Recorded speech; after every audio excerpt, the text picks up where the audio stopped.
Bonsoir à tous et bienvenue dans votre point info. Tout d'abord, les titres. Les travaux de construction de l'Académie KPC avancent à grands pas. Les journalistes étaient là-bas ce vendredi. Cérémonie de sacrifice à la RTG Poulbinet à l'occasion des 45 ans de la télévision nationale. À la maison commune des Mélomanes, les artistes musiciens autour d'un idéal pour la cause humanitaire. Encore une fois, bonsoir et bienvenue. Participer au développement du football et autres disciplines sportives de la Guinée, le patron de Guico Press s'investit davantage. L'Académie KPC a connu la présence des hommes de médias ce vendredi 13 pour connaître l'état des lieux de ce vaste chantier situé dans la préfecture de Brika. Ibrahima Soliki Mambourou et Bangali Ansani pour les détails.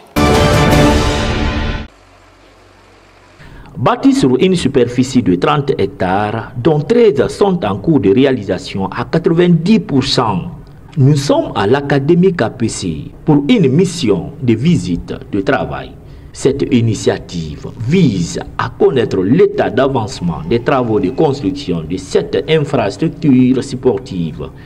Cela se passe en présence des journalistes, autorités communales de cette localité et l'équipe de pilotage de ce projet. Ce projet est le président Kerfala Kamara KPC qui porte d'ailleurs son nom. Et le plus important aujourd'hui, c'est que c'est opérationnel, je peux vous dire, à 70-80%, parce qu'on a sur les 4 terrains prévus, vous avez les 2 terrains qui sont disponibles, disons 3 parce qu'il y a un troisième normalement en sable, disons pour la rééducation en cas de, par exemple, de blessure. Et puis le 4e terrain, c'est pas en synthétique, c'est en naturel. Cette rencontre a permis aux hommes de médias de découvrir des différents constituants de ces complexes sportifs. Il y a un argument principal, c'est qu'il faut être un jeune footballeur très talentueux. Ça, c'est la première des choses. Ensuite, à partir de là, il y a 2 voies. Il y a une voie qui est de participer aux détections spontanées qu'on peut ouvrir à tout le monde et qui ont lieu très régulièrement dans différents quartiers de Conakry ou dans les préfectures et sous-préfectures à l'intérieur du pays. Ça, c'est la première des voies. La deuxième des voies, c'est via la cellule de recrutement. C'est-à-dire on a des observateurs, on appelle ça des scouts, qui sillonnent notamment le Grand Conakry et qui, dès qu'il y a des jeunes talentueux dans les quartiers, dans les clubs informels, dans les académies, nous alertent et nous permet ensuite de les inviter en stage en vue d'une éventuelle intégration. Composé de 4 blocs et 3 terrains de football à dimension internationale, dont chacun de ces blocs porte le nom d'une ancienne gloire du club mythique et légendaire, Hafia Football. Cette gigantesque réalisation de Kerfala Personne Kamara permettrait à la jeunesse guinéenne d'être plus performant dans le monde sportif. 14 mai 1977, 14 mai 2022. La télévision guinéenne a 45 ans aujourd'hui. Ce pays a 2 chaînes dont la première, fruit de la coopération libyenne, est abandonnée à elle-même depuis près de 10 ans. À cette occasion, les travailleurs de la RTG Poulbinet appellent le Tout-Puissant Allah à travers une lecture de 5 Corans pour le redémarrage des activités. Mariotte Bokoum Anassila pour le reportage. Ouvrir une nouvelle page sur l'histoire de la télévision mère en Guinée. En l'occurrence, la RTG Poulbinet organise ce sacrifice accompagné de la lecture du Saint-Coran en vue d'implorer la grâce divine de leur venir en aide pour la reprise effective des activités quotidiennes. Nous avons organisé en fait cette lecture du Saint-Coran pour aussi attirer l'attention des décideurs sur la situation de la RTG. Vous savez, quand le média est dans cet état, il faut vraiment attirer l'attention des décideurs pour qu'ils comprennent effectivement les préoccupations réelles de la RTG. Vous avez constaté le bâtiment de la RTG Poulbinet qui est complètement délabré. Pas d'équipement.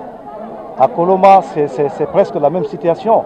Financé sur fonds propres des travailleurs de cette boîte et quelques aides extérieures, ce geste donne un espoir. La maison là a eu beaucoup de problèmes. On a décidé cette fois-ci encore là de faire un grand sacrifice au nom de tous les travailleurs de la RTG.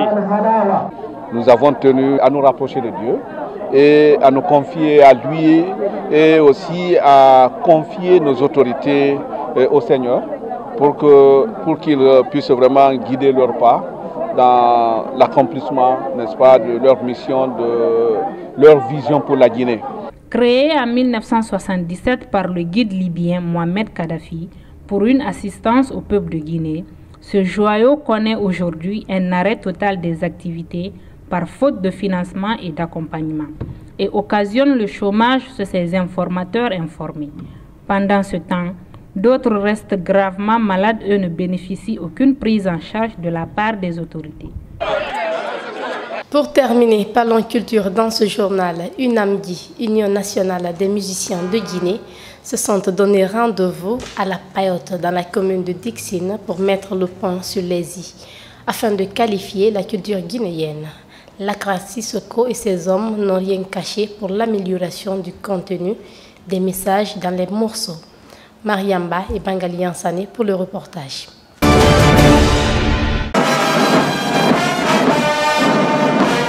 Composés de l'ancienne et de la nouvelle génération, ces artistes, chanteurs et comédiens sont réunis pour développer ensemble un plan de travail pour la gestion de leurs projets. C'est nos doyens qui ont accepté de réinsérer, de nous encadrer pour donner une avenir plus sûr maintenant à cette culture guinéenne.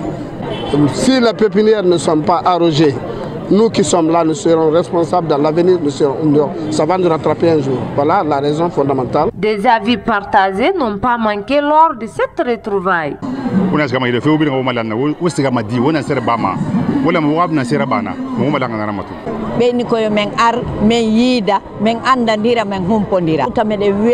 A rappelé que de nombreuses situations désastreuses liées à la vie de ces ténors de la culture guinéenne ont occasionné cette fois-ci une prise de conscience pour lutter et s'entraider dans un sens collectif.